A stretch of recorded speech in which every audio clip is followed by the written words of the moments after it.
Hi all, this is the video covering metrology tools here at MakeHaven.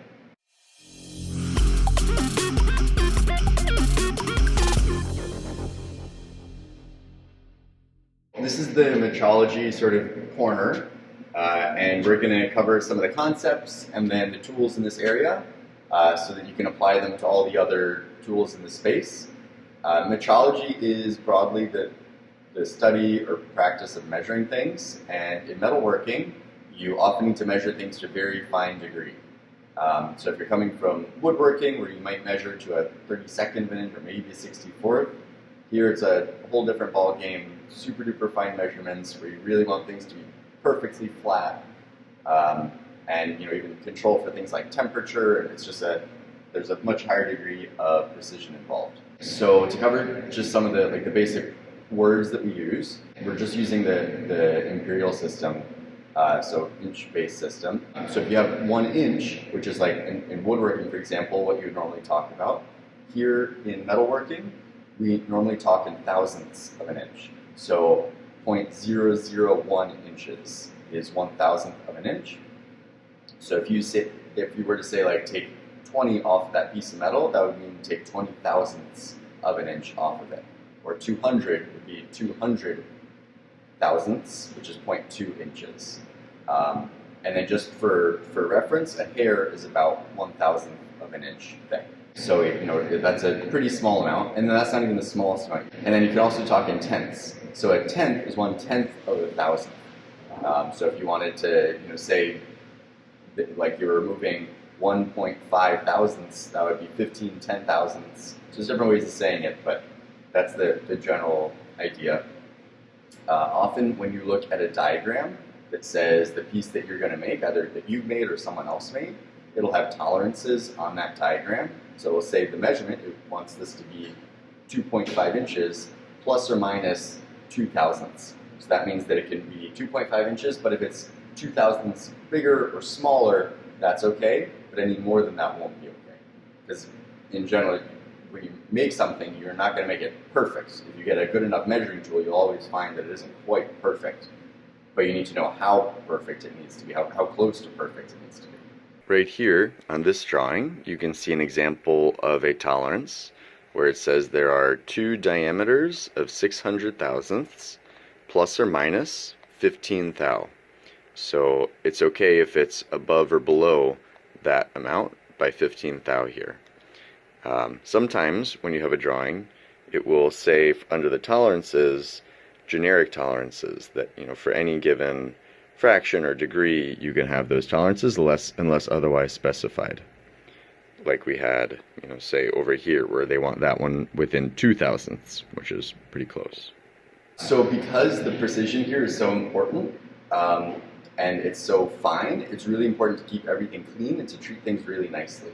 So even like dust or grit or chips of metal will seriously affect your measurements. So it's important when you're handling the tools to handle them gently, make sure not to drop them. That could permanently destroy them and their precision. And then when you're done, you want to make sure, and when you're using them, you want to make sure to wipe off all the faces to make sure that what you're measuring is really those precision surfaces and not like a little piece of grit that's sitting on there. All right, so now we're gonna go through the tools. We'll start with this middle shelf because this has the most commonly used tools. These are calipers, and calipers are good for like fairly precise measurements. You can see here on-off button that also turns on as soon as you start moving it. You can zero it, so let's say you wanted to measure a finger and then you wanted to know how big a ring was on a finger, then you could zero it here, and now it's zeroed, and now if you were to measure the ring, it would tell you how big the ring is from there. On the top, you can select millimeters, inches, or fractions, or in millimeters. You can go to inches, and then to a fraction of an inch. When you use calipers, you always want to start by wiping off the faces, pulling it together, and zeroing it, so that you know that it's at 0. There are 3 ways, or maybe 4 ways to use calipers. One is to measure an outside diameter, or an outside measurement. So on my finger, we're going to measure the outside of it, like this, using these faces. If you were to measure like that, that's not going to give you a good measurement. unless that's what you want to measure. But assuming you want to measure the diameter, that's the shortest distance. So the way to do that is to rock it until you get the smallest number. And when that number starts growing again, that means you've gone too far. So you want to get just the smallest measurement you can, and that'll be the proper diameter. At the tips, you can see that it gets a little narrower, so you can get like into threads and other finer features. Also, the tips on here are kind of sharp, and so sometimes it'll be tempting to scribe in a piece of metal with that, but that'll dull the tips, and then it won't be particularly accurate anymore.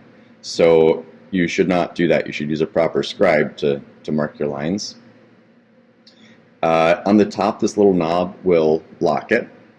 The other ways to measure is to get an inside diameter or measurement. So let's say we had this hole. We're going to use these two fingers, and similarly, when you zero this, it zeros these, and then you just open it up, and you want to get to the biggest spot possible. So if you're like crooked, it'll get smaller, but if you're straight across the circle, you'll get the biggest number possible, and that's what you want using those. We have a depth measurement here. So let's say you wanted to know the height of a finger, for example, and it would be just like that, going down to wherever the bottom is. And you can see a little step at the bottom here, because sometimes at the bottom of a hole there will be a little radius, like in my finger, for example, and so you want to measure to the very bottom. You don't want to worry if it was flipped the other way, then it'd be hitting up against like that little radius in the inside. And then last, you can use it as a step measurement. So here, when it's all the way down, these two surfaces are flat, but you can measure a step up off of something. So from one surface to another surface using that feature on the back of the calipers. So those are the 4 ways you can use these calipers. There are different styles of calipers. So these are digital. Then we'll look at dial calipers. So on these dial calipers, they measure both metric and imperial, and they have some grit on them. I'm going to loosen that, and you can see these metallic filings. So you need to make sure to get all that off if we want this to be an accurate tool. And on these, they work, obviously, it's an analog system instead of a digital system. It's one of the analog ways we have of measuring. And so when it's all the way closed, you see that it comes to 0, and give it one more wipe. There we go, all the way to 0. And there's 2 hands. The outside is for imperial, and the inside is for metric. So when I start opening this, you can see the hands are moving to different positions because they're measuring different things. On this face here, this is imperial on the bottom and metric on top. So we're just going to do an example measurement of my finger. It's the measuring item of the day. And let's say we want to measure right there. We're going to start, we're just going to look at the imperial scale. So on the bottom, we have 0, 0.1, 0.2, 0.3, 0.4, and we're not quite at 0.5 inches. So we're at 0.4, and then we look at the dial, because that's like the next level of precision that we have on here. So we have 0.48, and then we'll count the tick marks, 81, 82, 83. So 0.483 is that measurement. So that's how the dial indicators work. You can also loosen this screw at the bottom, and then set your 0 wherever you want it. So that's how you would zero out on this style. But we're going to close it, re-zero so that our 0 is our 0, and then tighten that. This little wheel here, which is on all the calipers, I didn't point it out on the other ones, is to do finer adjustments. So let's say you want to just creep it along a little bit. Then you can use that hand wheel just to move it along nicely. And then all these measuring tools, it should have a little number. I don't know if you can see it right in there. And that shows how accurate this tool is. So it's saying for each division, that's 1/1000th of an inch. So that's how you know how precise this tool is. Some are more, some are less. All right, now we will look at the last kind. All right, so this is the last kind of caliper, and this is actually sort of a combo type. So on these calipers, there are a few things going on. They have this dial feature as well, which is sort of an extra feature, and we're going to ignore that for the minute. We're just going to look at the left side. As you can see, this is sort of like an add-on. This is an attachment, which is cool, but we're just going to focus on the left side. So the way that these work is by using a vernier scale, and The way that the vernier scale works is it shows on the bottom a separate graduated scale that helps you get more precision than you would otherwise. So let's just start with our random measurement of a finger. And here the numbers are kind of small, so you have to look closely. But we're going to look where that 0 line is, because that's our measurement. And we know that because when it's closed, 0 lines up with 0, so that would be 0 inches. And now when we open it up, we're going to look where that 0 is. And the 0, in this case, looks to me to be just shy of that 8. And so what that means is we're not quite at 8 yet. So we're at 0.7, because it's 0, 0.1, 2, 3, 4, 5, 6, 7. And then each of those tick marks is 0.25. So we're set 0.725, 0.75, and then 0.775. And then we're going to look out over here, and we're going to see which first one of the tick marks on the bottom perfectly aligns with a tick mark on the top. So as I'm looking across, none of these are aligning, none of these are aligning. Nope. That one's getting close. It looks to me like that 20 is perfectly aligned with a line up top. So we're going to add another 20 thousandths to the measurement. So in this case we have 0.775 and then 795 is our measurement. So that's how the vernier scale works, and that applies to a bunch of different kinds of tools. In this case, you can see it here on these calipers. And then over here, this additional dial, you can see it says on that number on there is 0.0005. So that's half of a thousandth of an inch, or 5/10. And so by using this little wheel, you can go and, starting from the 0 position, creep up, by little increments at a time. So 2 thousandths, 2,000, if you just want to creep it along. So that's a neat way of doing really small incremental measurement additions. All right, now we're going to look at the other sort of basic tool here, and that is micrometers. So micrometers are even more precise in general than calipers. So whereas a caliper might be a very high precision tool in the wood shop, in the metal shop, there's sort of like basic measurements, and then precise measurements are done with micrometers. So here's one set. These again are digital, and then we'll look at the other kinds. Micrometers in general have a 1-inch range of movement. And so this one is the 0 to 1, this is 1 to 2, and then this is 2 to 3. And so each of those that's sort of the range that it can measure within. So you choose the one that's appropriate for you. We're going to start, I guess, with 1 to 2, because that sort of covers the things we want to cover. And here we'll turn it on, and you can see there's a lot of points after that decimal point. So it's measuring 1.486, so 486 thousandths, and then 25 hundredths of a thousandth. So that's a crazy precise measurement.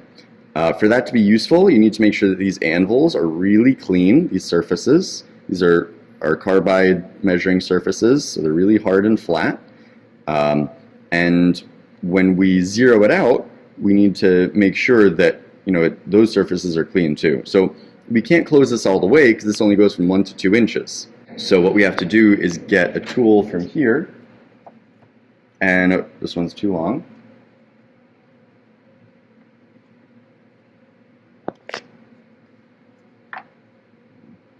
And so this is our little 1-inch calibrating tool.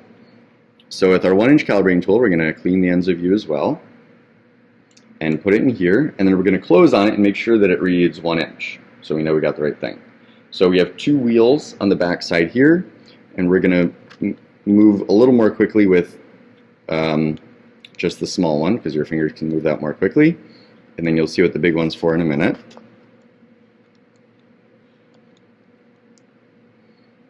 So I'll put this in here, and now I'm going to turn the big hand wheel, and the big hand wheel has a little clutch in it, and what that does is it applies just a certain amount of force, because we don't want to like squish the thing we're measuring. So you can hear that clicking. Alright, so right there, We have a nice, good measurement, and it reads 1.0000 inches. So that's pretty sweet. That means that this thing is well calibrated, and the next thing we measure, we know will be fairly accurate. But let's say that wasn't the case, then you can change that set here. So this is the on-off button, but if you hold it, it goes to set, and now it thinks that that's 1 inches, but that's a lie. So we're gonna close it back up, get to our nice, make sure it's nicely in there, click, click, click, hold it down, and now it knows that that is in fact 1 inches. Here, you could set, if you wanted to tell this was 0, then you would press this button, and if you held it down, it would switch it to millimeters, go from inches to millimeters. All right. For using the micrometers, it's fairly similar to how you use the calipers. You want to make sure that you're measuring across the diameter that you're trying to measure. These really only have these 2 measuring surfaces, so none of the funny business like the calipers where they could do insides, outsides, depth, stuff like that. This is just measuring that outside diameter. And again, you want to make sure that your surfaces are clean, so you're getting a nice, good measurement, and you want to use this big dial so that it's applying just the right amount of force. It's not squeezing the thing too hard if you're using that top one. All right, so we'll turn it off and look at the mechanical ones over here. So here this is one version of a mechanical or analog set of micrometers, and you can see on here that the scale is from 1 to 2 inches, so we know that it is like a minimum of 1 inch, and then the divisions are 1/1000th of an inch.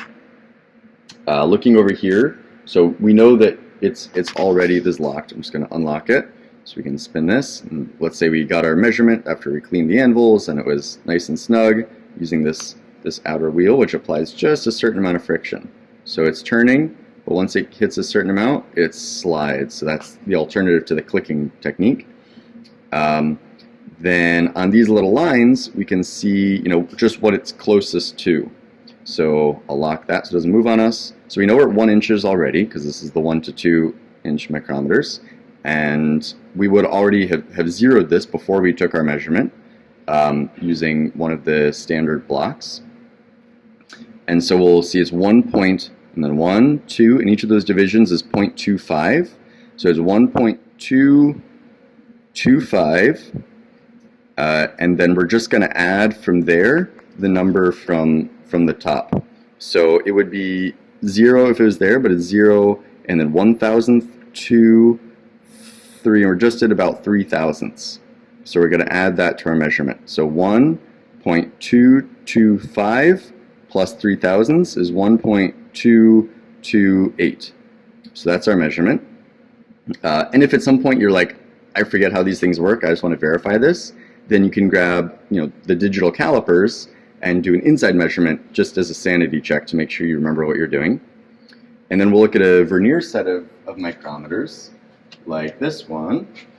All right, so here we're looking at the 2 to 3 inch calipers, and on these calipers the divisions go down to 1/10th of a thousandth of an inch. So as you may remember from the other micrometers, they only went down to 1/1000th of an inch, and so the way that this gets up to 1/10th is by having this vernier scale going around the outside of it. So that's an additional feature that this offers that gets even finer precision. So we'll see how to use that. So after we clean the anvils, calibrate it, and then take our measurement of the object, then let's lock it down so we can get our measurement. So we know we're starting with 2 inches because that's the bottom range of this. So we'll start with 2, and then 0.1 inches, 0.2 inches, and then after that, we haven't quite made it to any of those other divisions. Each of those divisions is 25/1000ths of an inch. So each of these is 0.1, and then each of those is a quarter of that, so 0.025. But we haven't gotten there yet, so we're just at 0.20, and then we're going to add to that the line on the side here that's closest to our line. So here we have 20/1000ths, 21, 22, and 22 is a little above, so we're going to go down to the 21. So that's 21/1000ths. So here we have 0.221. And then that would be the last measurement we could get with the normal micrometers, but now we have the vernier scale to add to it. So we're going to look over here and see which of the lines on the right aligns most closely with the line on the left. And we're looking around, and none of them are looking particularly good yet. And then, to me, that one looks the best. So lining right up there, that line lining up right there with the 7. So we're going to add 7/10 to that measurement. So the final measurement that we get for this is 0.2217. And so that is how you use these micrometers to get a much finer reading than you could otherwise. To it, really. All right, so now we're going to keep moving around looking at some of these other tools. Those are the calipers and the micrometers are the two most fundamental ones. Here, this doesn't look like a measuring tool, but it's closely related. It's called die chem or bluing fluid, layout fluid. And what you do is if you have a piece of metal, you take this and you paint this on in a thin layer, and then you can blow on it to help the solvent evaporate, and it just paints it blue. And what's useful with that is that you can then take measurements and draw or scribe into the die chem the measurements in your layouts. And so when you do that, then you can find the exact position of something. So you could take the calipers and indicate off of one side 2 inches, another side 2 inches, and then you'll find that spot where those lines intersect. And then you would go from there, and you could take a center punch and punch that spot exactly where those lines intersect, and then drill a hole in that location. And in that way, layout fluid is a really valuable tool for doing layout on sheets of material. Here we have squares, which are pretty basic, but the idea here is that the square is perfectly 90 degrees, and so it's important to not drop this, as with all the other tools. And if you want to check how square something is, then you put it up right in the in the corner, either the inside corner or the outside corner. And when you put it up, we'll just use a piece of wood as an example, then you want to make sure that it's really nice and square. And you can see here that this is not particularly square.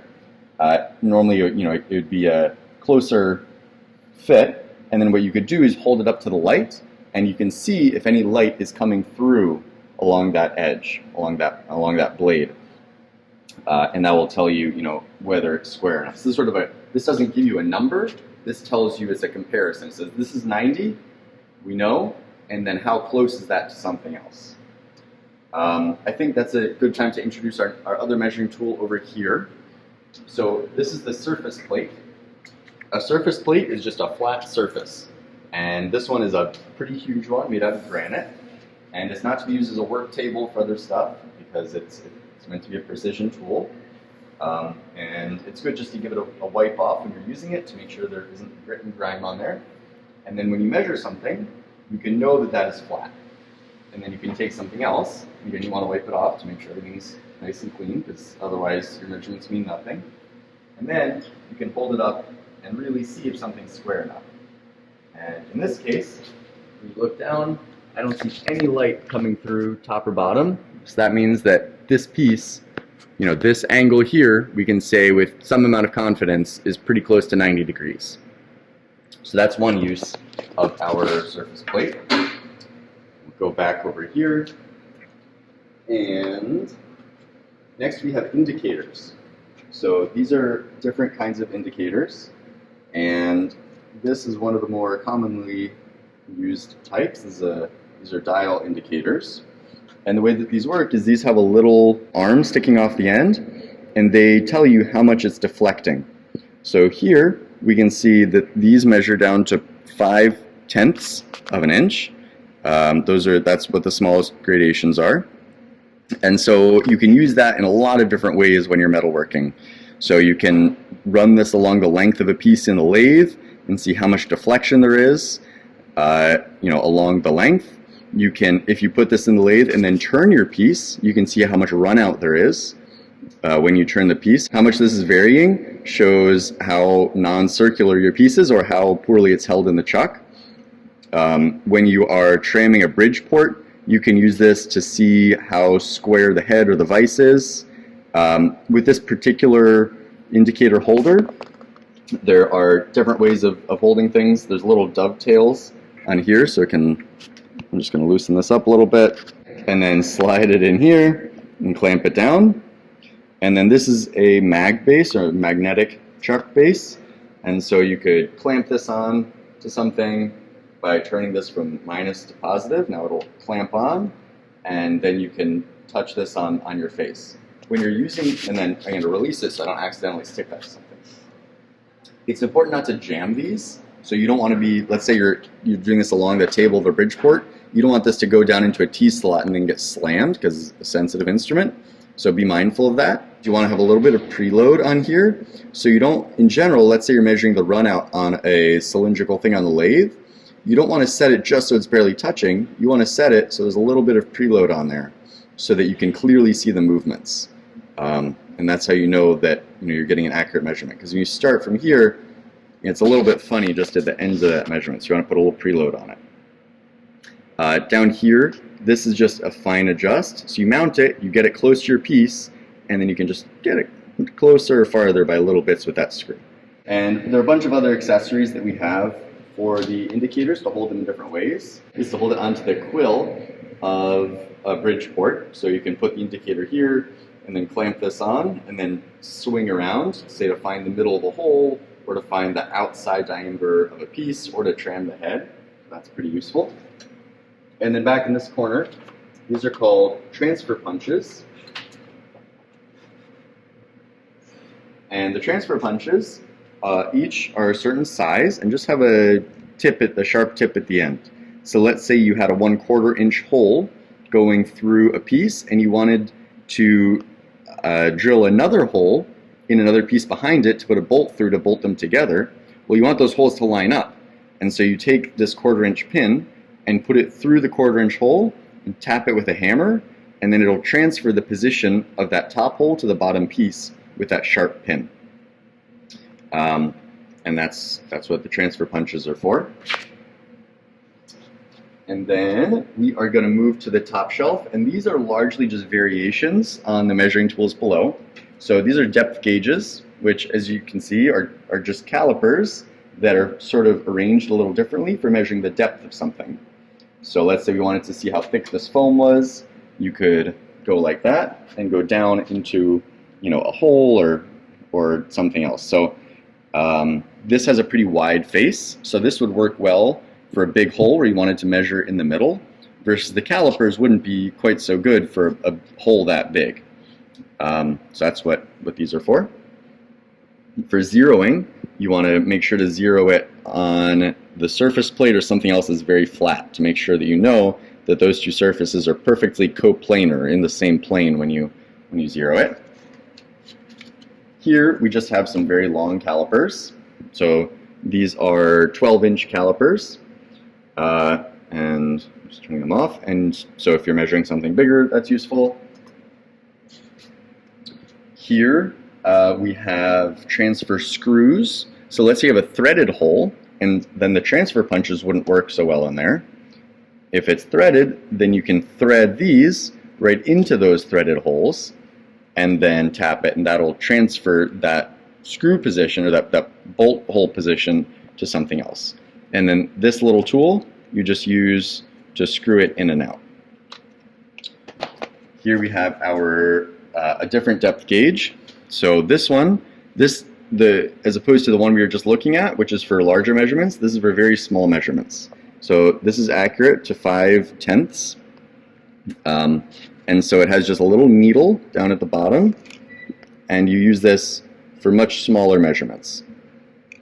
And it has the sort of that blade edge, so you could use it, whenever that is the sort of measurement that's useful to you, maybe like the depth of a little divot or something, then that's the tool. Here we have a dial bore gauge. So this is a little more involved.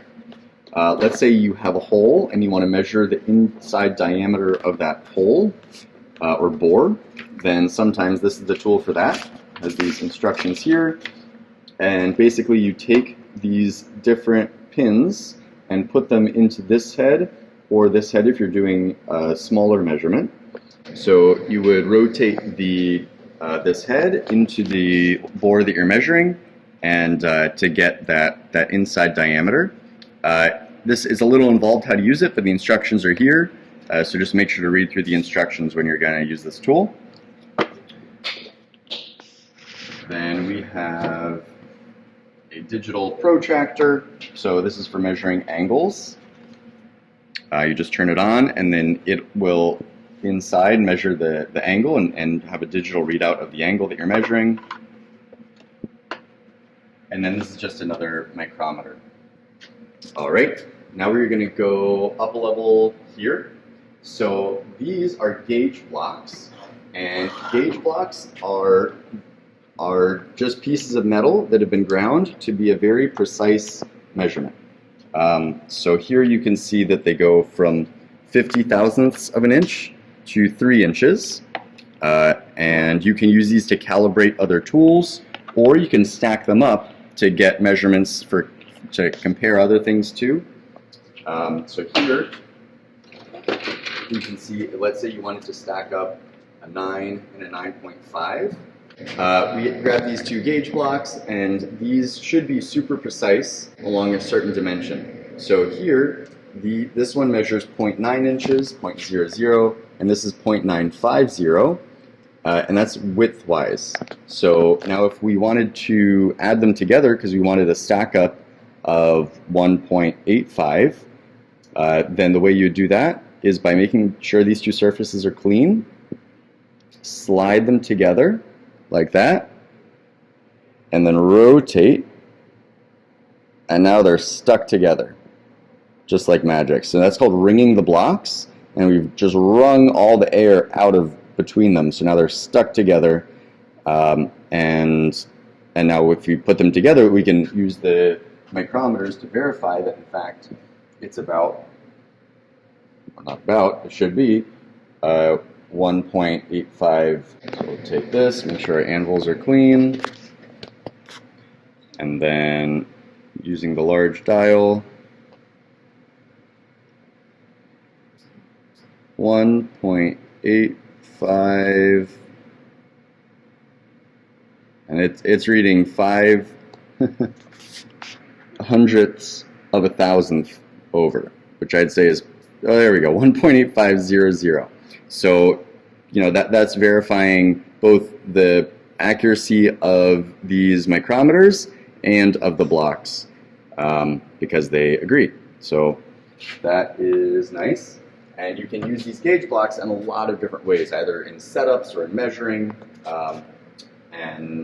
But again, as with most of these tools, they're only accurate because they're clean. So when you pop them apart, you make sure everything's nice and clean, put them back nicely in their house, and then close this up. So gauge blocks are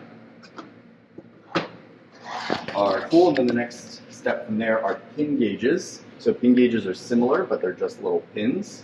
So I'll grab the small box just because it's lighter. But you can see that these pins go from 61 thousandths to a quarter inch, from a quarter to a half, from a half to 0.625, and then from 0.625 to 0.75. So if we open it up, these are minus gauges, which means that when it says that, like this one's 0.25 inches, it's just a fraction of a hair actually less than that.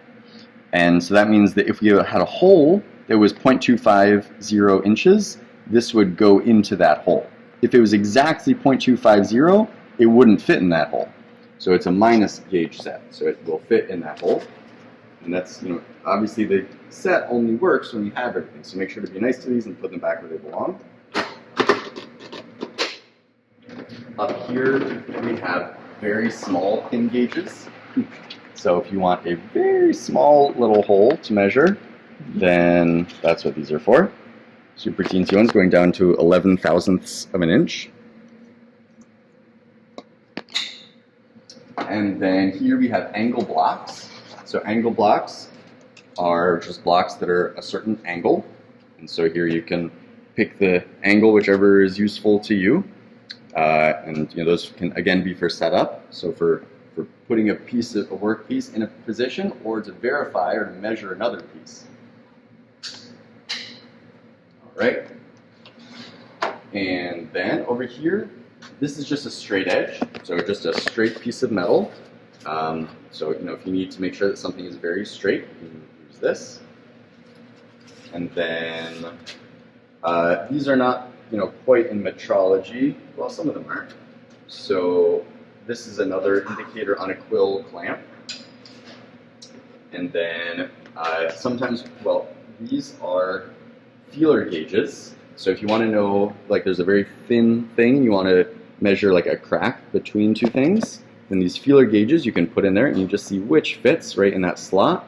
This is 0.08 of an inch thick, and you just kind of wiggle it in there and see which fits, and that tells you how thick a little spot is. These are pitch gauges. So pitch gauges, this is imperial and this is metric.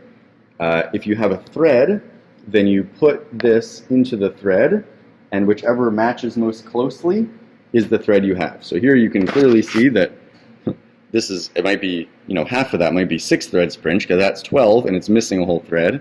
So if we were to find in here, if it even goes down that. Oh, this only goes down to 8.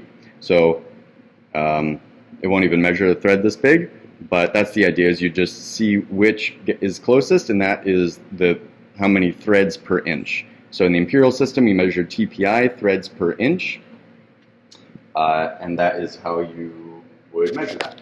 Another important metrology tool is the comparator. So you can get the badge for this if you want, just by watching the video and doing the quiz. The comparator works in 2 modes: by shining light over the piece from a light here, and then you see a shadow in the screen, and that shadow you can measure and do angles on and compare things, so that's pretty useful.